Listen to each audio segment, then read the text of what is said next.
Caps Faceoff Live, presented by Geico. It doesn't get any better than this. It's Super Bowl Sunday, and it's Caps Penguins. Today will mark the 50th regular season matchup between these two teams.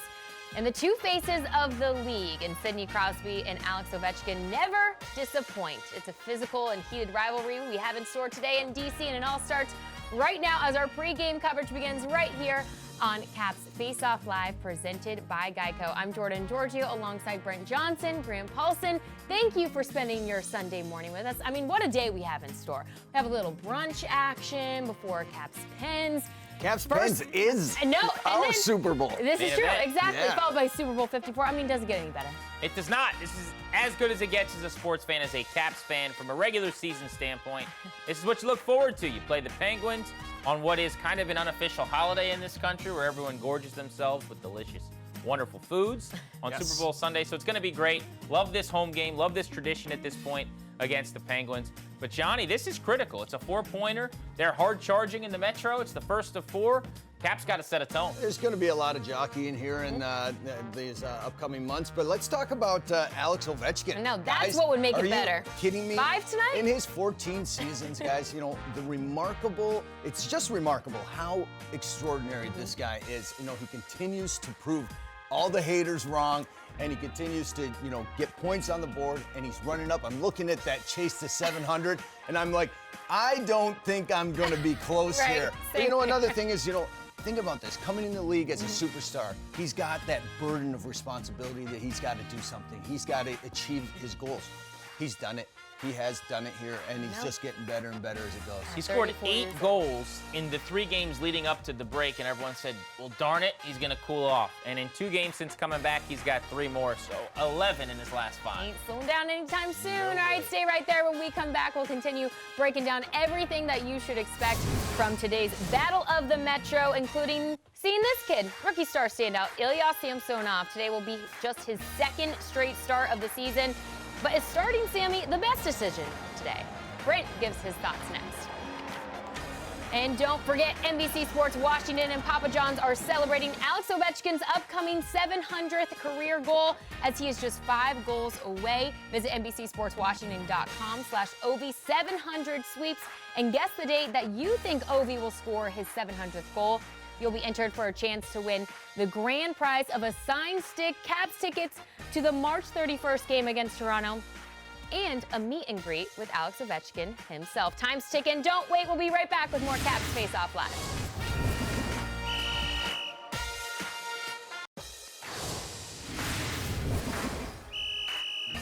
We're back with more Caps Face-Off Live. Check out these new sweaters that the Hershey Bears wore over the weekend. The melted chocolate design is pretty sweet, if you ask me. Very fitting for the team based in the chocolate capital of the U.S. Fans actually received free candy and a chance to bid on these unis after the game this past weekend. I need to get myself one of those. Those are pretty cool. I do too. I mean, most people loved them. Some people were complaining. It's social media, so everyone has to hate everything and everybody. But That generally, city loves their Hershey Bears. They do. They really love do. the Bears. Those are good-looking unis, and they'll make you hungry for some chocolate. Absolutely. So, My what's wrong with that? papa actually played for Hershey. Did he Yeah, really? that's Won a awesome. Calder Cup there. Denny Huron was the goaltender. No Yeah. kidding. Amazing. Pretty cool. fun. You got to get yourself one of those My sweaters papa. for sure. My I would say papa. that's I a love must, though, JG. Yeah. Now that you're into the Caps family here this year, you got to get to a game there. I mean, they really yeah. I would love that I team. would New love to building, do that. too, yeah. I It is definitely cool. will. All right, let's get into today's game, a battle of the Metro. 2 of the top teams in the Metro Division, Caps Penguins going head to head. And we've been wondering all week who is going to get the nod in net tonight for the Washington Capitals. And Todd Reardon has made his decision. We will see rookie star standout Ilya Samsonov. He has won his past 11 decisions. This will just be his 2nd straight start of the season. What do you think, Brent? Was this a good decision? Well, yeah, I mean, Braden Holtby kind of left him no decision because, Braden Holtby's been trending the wrong way, and Ilya Samsonov has just been playing extraordinary. I mean, he hasn't lost since November, guys. I mean, this is just insane, incredible. This goes back 50 years of records that a rookie has played this extraordinary well and helped his team to so many victories. So, you talk about Todd Reardon having, did he make the right choice in putting Ilya Samsonov? He had to. And he did it at the right timing because Braden Holtby has earned himself the right to play himself out of a funk, if you will. If your game's not going well, listen, he's the one with the save. He's the one that brought a Stanley Cup to Washington, D.C., and he has earned that right to try and play himself out. It hasn't been going well. So, you know what? You got to do what's best for the team. Right. What's best for the squad right now is Ilya Samsonov. He's playing so darn well. You do a good job providing the context and the background with Holtby and why it's important. Look, I love Braden Holtby. Like so many Caps fans, I'll be indebted to him until the end of time. But the fact is that Ilya Samsonov is 6-2-1 when he's in the net. You mentioned that he's won 11 consecutive decisions. His goals against average at that time is under 1 or around 1, and his save percentage is up around .950. What he's doing is astounding, and he was just okay in his last game. He had an opportunity. He didn't necessarily take it and run with it, but he didn't do anything wrong either. I think this is about the season. It's not about the last week. It's not about the last couple of games. It's not about the last month even. Right now, this moment, Todd Reardon sits down and says, this is a playoff game today. This is a dress rehearsal to see where we're at against our best competitor in our division. Who gives my team the best chance to win? And you can't tell me, if you're a Caps fan at home, honestly, that you can answer that without the name Ilya Samsonov. Real quick, and this, I'm just going to touch on this briefly. And this is for you, Grant, because what do you think? Holtby hadn't been playing well against the Nashville Predators, ever.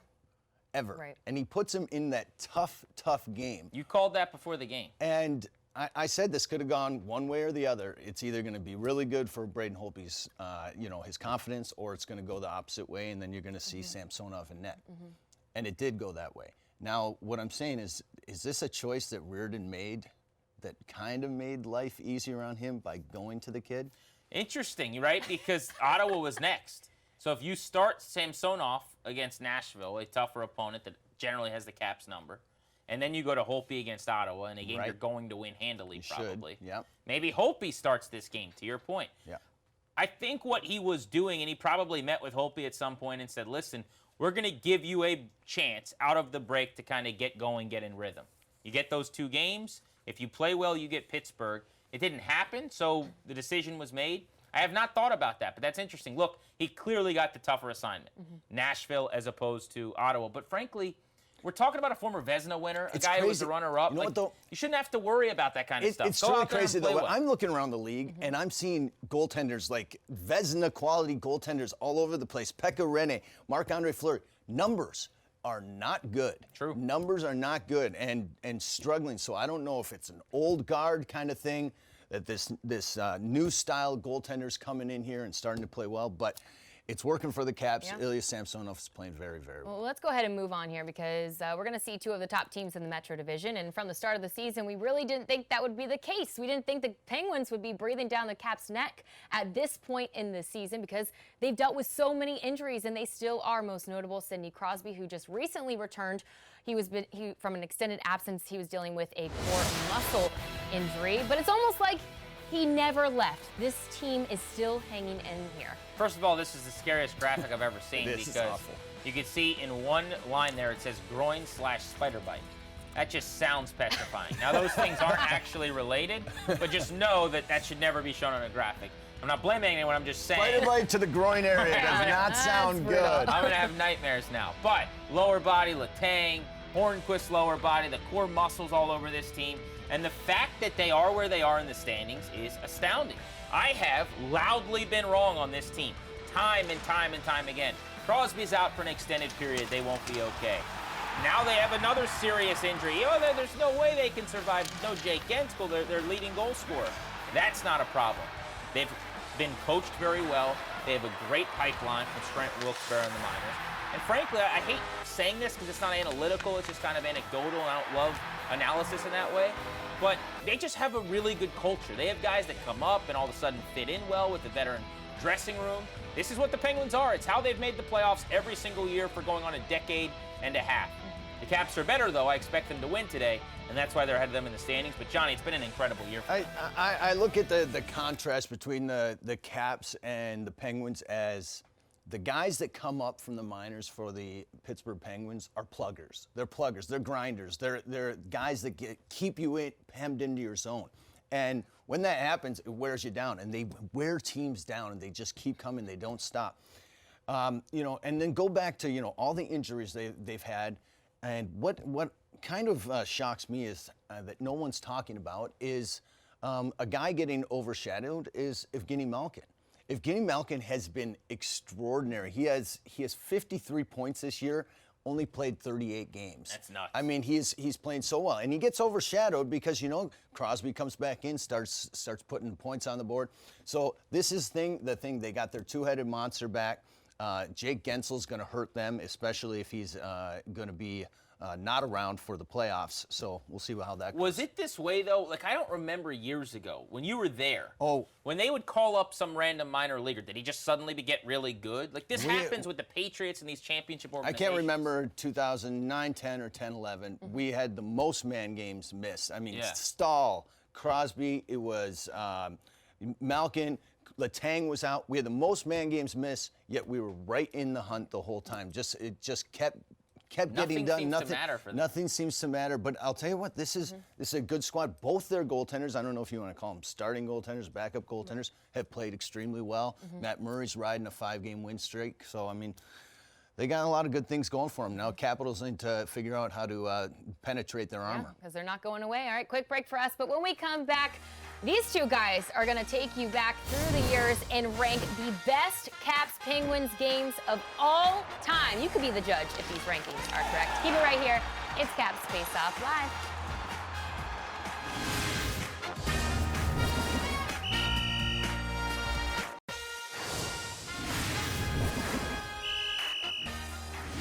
We're back with Caps Faceoff Live. Caps Penguins is always a game you search for right when the schedule is released. This year it came a little later than usual, but I have a feeling it'll be worth the wait. It's always a physical, aggressive, and heated matchup because of the history between these two teams. And with that, Brent Johnson and Brant Paulson are standing by to rank the best Caps Penguins games of the Ovi and Crosby era. So guys, the floor is yours. Go ahead, take it away. Jordan, thank you much. Appreciated. We are at the board ready to rank our moments. I will say, after watching that lead in there, the Wilson KO of There's a lot in there, yes. I probably should have listed that here and maybe put that on my items somewhere because your guy is a big fan of fighting in hockey. A lot of people aren't. But you've got your 5 ready to go, so take us through it. See what happens when you come in early, you get to do this. Like that. You pre-pro this a little bit. I got my 5, and 4 out of these 5 I was part of, guys. So this is why I added them. I got at number 5, the Outdoor Classic. Remember this, January 1st, 2011. You had Steckel knock out Crosby, gave him the concussion. There you go, you got those two, seeing each other at center ice, cordial there, obviously. But this was one, you had a rough Erskine fight, terrible weather, it was horrible playing. There's the infamous no hit, Steckel. And then, Eric Ferrer with a couple of goals. I mean, it was a big, big game. No handshake, remember that? Remember how that was a big thing, Grant? So a lot. Help kick off the rivalry, at least pick it up a little bit. I love that it's going to be higher on my list. For number 5, though, I'm actually going to go with, we're going to call this the Ovi-Sid fight. It was really more of a near fight for Ovechkin and Sidney Crosby, but it was very early on at this point in the process. This was February 22nd of 2009, so they were kids. They were just getting going. The Caps won 5-2. A reoccurring theme is going to be that the Caps are going to win in most of my favorite moments. But Ovechkin's basically saying, listen, bro, you don't want this smoke. And Crosby's going, I have a terrible haircut. What do you mean I don't want this? Pretty sure you could, read his lips. Remember he gets to the bench and he gives him the you're a chicken. Right. Yeah, you don't want any part of this. Bro, seriously, this is not the life. You're not about this life. So that's number 5 for me. All right, number 5. Number 4 for me, I'm going to go the 8-7 game. 2017. The Penguins win this game. Sidney Crosby has 4 points. Ovi has 2 points. What do you got, I'm going Grant? dueling Hatties at number 4. This was a playoff game where Ovechkin and Crosby went back and forth all night long. Ultimately, both scored 3 goals in a game that the Capitals would win. This is Game 2 of a playoff series, May 4th, 2009. In fact, this is 3 months after that near fight between those two, and then they're on the ice together, both getting 3 goals. David Steckel, who's all over these games, by the way. He was a Penguins killer. He scored the 4th goal for the Capitals. But this night, I will never forget, these are the 2 guys that were supposed to lead hockey. Almost went through the glass there. He almost broke the darn he pane. almost broke the glass. Crazy.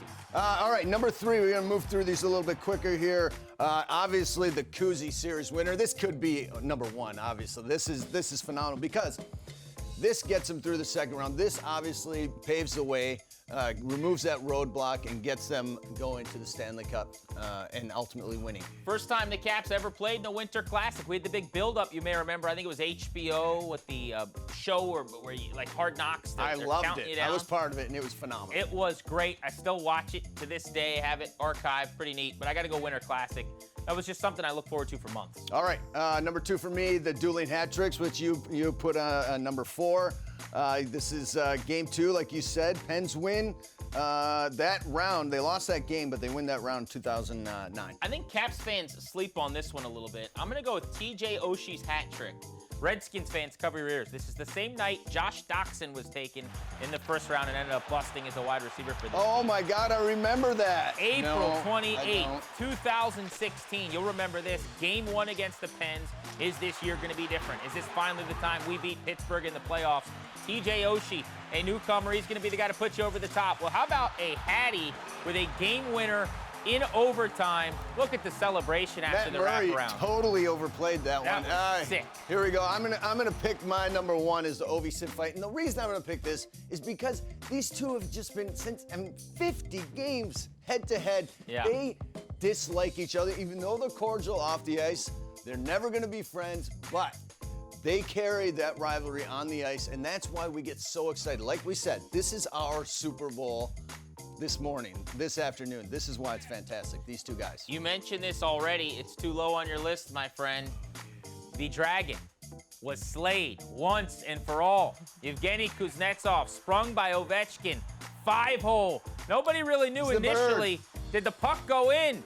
You're right, it went in, and then he gives you the bird. We'd seen that before, but never like we had in that moment where in their road whites, dogpile on Kuz, celebrate with Ovi. You know what? Yeah, I'm moving mine up to number 1 too because that's just too good. I mean, that is the Caps Penguins moment for the ages. This is the team that couldn't be beat. I just had that because I like the tough stuff. I like the tough stuff. Here's how that would have been number 1 if they actually dropped the mix and threw fists. Because it was just jawing a little bit and Crosby pretending like he wanted to fight and then going to his bench. It's a little lower. Ask Ovechkin how that goes. You don't want to do it. Yeah, well, I would fight Crosby if I was Ovechkin. I think that's a winnable bout. Oh, yeah. Jordan? Guys, you killed it per usual. I'm not surprised. Awesome list. All right, exciting news. The Washington Capitals have welcomed a new member to the team. We all know Captain, the Capitals team pup. Well, just a few days ago, Monumental Sports and Entertainment announced that they have partnered with America's Vet Dogs to introduce a new pup to the community named Scout. Take a look. We're very honored at America's Vet Dogs to be working with Monumental and the Washington Capitals, and Ted and Lynn have been great supporters and advocates for our programs in the community. And, the Capitals and Monumental are going to do a great job here, exposing Scout and Captain to all kinds of different environments. We partner in raising Scout, and that's something anybody can do. If you're interested in honoring one of our heroes in America, this is a great way to do it. Raise a puppy so that they have a dog like Al has Kevin beside him every day. It's a 1-year commitment, but it's fun and it has great meaning for our veterans. If you just take a look at all the media reports about all the pills that everybody's taking, and vets especially seem just like me. They come out of service broken and beaten. I've had 19 surgeries. In addition to the PTSD and the battle stress and those kind of things. And the medical community will happily give you all the pills you want. These guys are the best medicine you can have. It's the most holistic thing you can have. It's so much better for you. They change every aspect of your life. I didn't anticipate all the psychological impact he was going to have because he'll bring me my phone. If I forget the phone, I go upstairs to bed, I get dizzy. He'll go downstairs and get it. He'll turn on lights when I come in the house at night. He wakes me up from nightmares, which I have 3-4 nights a week. So he's got physical jobs, but it's the companionship part I didn't anticipate that completely changed my life. It's not just changing one life. You change a vet's life, you change the vet's family's life. When there's a song that has a line about landmines in the living room and eggshells on the floor. And those are the kind of things that you end up unknowingly do to your family when you come back from, ugly places and ugly things and so on. And he's helped me clean all that up. And it's helped my family just as much as it's helped me. So if anybody is having any kind of issues, go get one of these guys. Get a hold of AVD and start the process. Such an incredible initiative. I actually had a chance to meet Scout that day at MedStar Iceplex. He's, oh my gosh, so cute. It was really hard not to take him on. What? It's cute in person, I'm sure. Oh yeah, absolutely. And so little. Puppy breath. So cute. Oh, Gosh, there's dog, nothing we're like not it. worthy of that. We aren't. Puppy There's breath nothing on like you it. today. Too much puppy breath on me today. All right, it's now time for our score prediction presented by Volkswagen. Before we get to that, quick keys for the Caps if they want to get it done against the Penguins tonight. I think you need a quick start. They've chased a lot of games against teams that aren't that good, and it hadn't been a problem. You go down 2-0 or 3-1 to the Penguins, I don't think you come back and win that game. This is not one of the inferior opponents you've been playing. Yeah, I'm going to say stay out of the box. Over the last 7 games, the Penguins are 8 of 22 on the power play, almost 37% the last 7 games. That's huge. Yeah, and get this power play going as well. Too many shorthanded goals allowed. Tied It'd be with nice Detroit. to just not give up a shorty. It would just be Forget so a great. power play It would be goal. a disaster. Don't give up. All right, what do you got for Pittsburgh. predictions? I'm going to say 3-2 Caps. That was my score. Nicholas Backstrom is my guy. So you're going 3-2. Then I'm going to go 2-1 Caps. All right, Okay. 4-3 Caps. I got Wilson, 9 hits and a goal. I love that. Very Jordan, specific. prediction? Nicholas Backstrom is my play to watch. Ovi scores again. Love it. All right, 30 minutes till puck drop on a beautiful Sunday morning in D.C. Battle for the Metro Division. Don't go anywhere. Our Caps pregame live continues with Rob Carlin and Alan May next. A reminder for all your continuous Cap coverage all day long. Visit NBCSportsWashington.com or the My Teams app.